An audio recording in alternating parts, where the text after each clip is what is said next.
सभी बच्चों का स्वागत।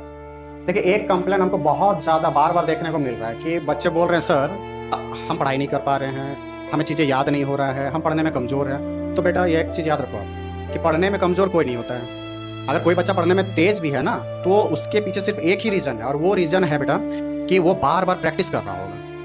और आप अगर पढ़ने में कमज़ोर हो रहे हैं तो इसका सिर्फ़ एक ही रीज़न है कि आप प्रैक्टिस नहीं कर रहे होंगे। क्योंकि देखिए, जब भगवान इंसान को बनाया था तो सबको 2 पैर, 2 हाथ, 1 खोपड़ी दिया है। उसको भी दिया होगा जो तेज़ होगा पढ़ने में। तो आपसे क्यों नहीं हो रहा है? क्योंकि आप मेहनत नहीं कर रहे हैं, आप प्रैक्टिस नहीं कर रहे हैं चीज़ों को। अगर आप चीज़ों को प्रैक्टिस कीजिएगा तो मैं गारंटी लेता हूँ, आप फोड़ के रख दीजिएगा, आप तहलका मचा के रख दीजिएगा। लेकिन आप क्या कर रहे हैं? आप रोज़ाना जो क्लास में पढ़ाया जाता है पढ़ते हैं और फिर क्या करते हैं?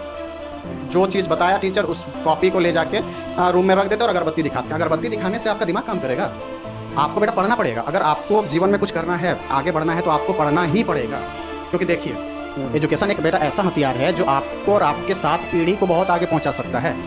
अगर आप एजुकेट नहीं होंगे तो आपका पीढ़ी कभी भी आगे जाएगा। अगर आपको बेटा मौका मिला है, आपका मम्मी-पापा अगर आपको मौका दिया है, अगर आप पढ़ने आए हैं तो अच्छा से पढ़िए, जी जान लगा के पढ़िए और नहीं तो छोड़ दीजिए। आपको यहाँ टाइम पास नहीं करना है। देखिए, जीवन में अगर आप टाइम पास कीजिएगा तो आपका भी टाइम पास हो जाएगा कभी ना कभी, फिर आप पछताइएगा।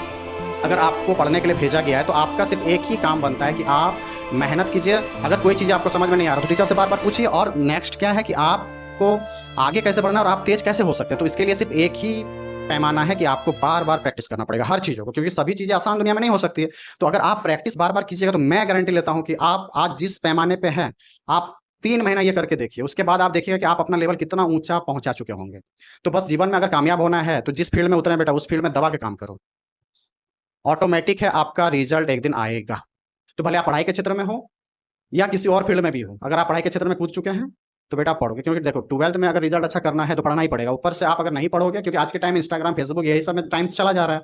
2-4 घंटा आप लोग क्लास करते हैं, उसके बाद क्या होता है कि दिन भर बस इंस्टाग्राम चलाना है, फेसबुक चलाना है, यूट्यूब देखना है। इसमें टाइम वेस्ट मत कीजिए। जो सर नोट्स दे रहे हैं उसको पढ़िए, क्योंकि देखिए जो भी टीचर आपको पढ़ा रहे होंगे उस फील्ड में महारत हासिल होगा उसको, इसलिए वो पढ़ा पा रहा होगा। समझ में आया? तो इसीलिए आप बेटा उस चीज़ को बार-बार प्रैक्टिस करो। कि अगर आप प्रैक्टिस कीजिएगा हर चीज़ में, चाहे मैथ हो, फिजिक्स हो, केमिस्ट्री हो, किसी भी फील्ड में अगर आप मेहनत कर रहे हैं, तो मैं गारंटी लेता हूँ हर फील्ड में आपका नंबर अच्छा आएगा और आप अच्छा करेंगे जीवन में भी और आगे भी करेंगे, क्योंकि आपका नाम भी रोशन हो सकेगा और आपके घर का भी। क्योंकि आप ही वो चिराग है जो आप अपने फैमिली का स्थिति सुधार सकते हैं और उस आप फैमिली को ऊपर ले जा सकते हैं। अगर आप नहीं मेहनत कीजिएगा आज, तो सारा चीज़ वहीं का वहीं रहेगा। जिस कंडीशन में आज आप हैं, आपका आने वाला पीढ़ी भी उसी कंडीशन में रहेगा। तो इसलिए आपको मेहनत करना पड़ेगा, ठीक है? तो मेहनत कीजिए। जिस भी टीचर से आप पढ़ रहे होंगे, बार-बार पूछिए। अगर समझ में नहीं आ रहा है, तो बार-बार पूछिए और अपना डाउट क्लियर करते चलिए, ताकि एग्ज़ाम के टाइम में बहुत बड़ा बर्डन ना हो जाए कि आपको ये समझ में नहीं आ रहा, वो समझ में नहीं आ रहा। तो वो छोटा-छोटा जो बीमारी है ना, उसको अभी से प्रॉब्लम को दूर करते रहिए, ताकि बड़ा बीमारी बन के लास्ट में ना आ जाए और आपका रिज़ल्ट अच्छा होगा और होके रहेगा, ठीक है?